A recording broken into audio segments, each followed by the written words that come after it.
બધી તો વસ્તુ નીચે ખેંચવાની છે પરમાત્માની. જેટલું ભજન કરશો, જેટલું ધ્યાન કરશો, જેટલો સત્સંગ કરો, એટલી પોતાની ઓળખાણ થાય. અને જેમ રોજ કમાવા જવું પડે ને આપણે,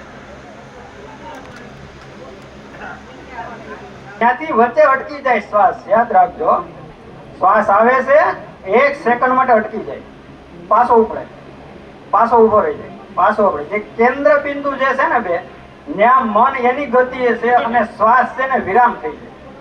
એ અવસ્થાનું બિંદુ છે ને એનું નામ છે ધ્યાન. આ અવસ્થાને ધ્યાન કહેવાય. અને એ અવસ્થામાં ધ્યાન પહોંચ્યા પછી ચેતના પોતાને ઓળખે છે, હું કોણ છું. આનું નામ છે ધ્યાન. ધ્યાન કરવાનું, રાખવાનું, બધી વસ્તુ આ છે, એમાં કોઈ નાય નથી કોઈનું. પણ સત્સંગ ને ભજન કીર્તન નો પોતાનો હોય ને, દીકરો પોતાનો ગમે, ઘર પોતાનું ગમે, પરિવાર પોતાનો હોય, સાધુ સંતો જે વૈજ્ઞા છે ને મારા વાલા, એને પોતાની વાણી પોતાના હૃદયથી ગાયું છે, એના ભજન કરી આપતો લકીરના ફકીર થઈ. ભલા મણા એનું ગાયેલું ગાય, આપણું ગાયેલું નીકળે તઈ હાસું થાય. સંસારી નો કોઈ વિરોધ નથી. અમે તો ભેખમાં આવી ગયા પછી એટલું જ શીખા, બીજું કઈ નથી શીખવાડ્યું મારા ગુરુદેવે.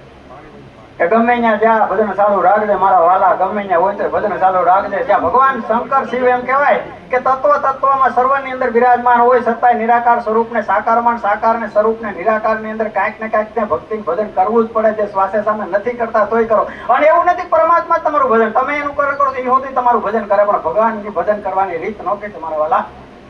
નોખ રીતિ છે, હા નોખી છે.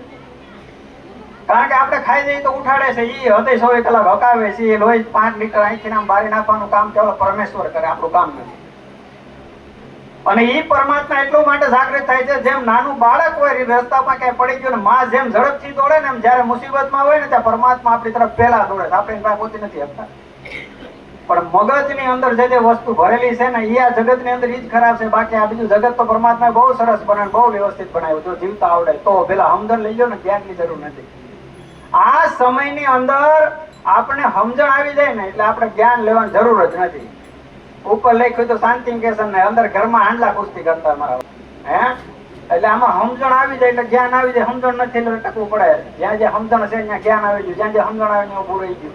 સમજવા જવું છે એમ કહીશ ને આપણે, દીક્ષા નથી કેતા કોઈ. અમારા નાથ સંપ્રદાયમાં જૂનો શબ્દ છે કે હું સમજી આવું.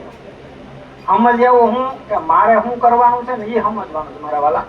મારે શું કરવાનું એ સમજવાનું. શું કરવાનું તો ખબર નથી. કોઈ ધક્કો આવ્યો, મુંબઈની ટ્રેનમાં જાવ ને ઉભા રહ્યો, ધક્કો મારે ફિટ કરી નીકળી જાય બરોબર, પાછો નીકળી જાય. બસ એમ જેમ આપણે શું કરવાનું એ ખબર નથી. અને ઈ કરવા વાળો આપણો સદગુરુ પરમાત્મા, જે આપણે સત્યથી અવગત કરાવે કે ભાઈ તારે આ કરવાનું, અને નિસ્વાર્થ ભાવે. કદાચ દીકરાના બાપના સંબંધની અંદર કોઈ સ્વાર્થ ન હોય કે મોટી દીકરીને કરવી, વ્યવસ્થિત કરવી, એના લગ્ન કરી દેવા, ત્યાં સુધી જવાબદારી બાપની પૂર્ણ થઈ જાય ત્યાં સુધી. પણ એક પણ પૈસા વગર, એક પણ સ્વાર્થ વગર એને દીકરીને મોટી કરીને સાસરીએ મોકલવાની હોય ને, એમ સતગુરુ છે ને એવી રીતે જેમ અંદરથી બહારથી એનો આકાર દેતી જાય, અને જેમ લોહાર કહેવાય કુંભાર જેમ મટકું ઘડે ને, એવી રીતે અંદરથી આકાર મારીને બહાર થપડું મારતો જાય. મારા બાપ ઈ સતગુરુ.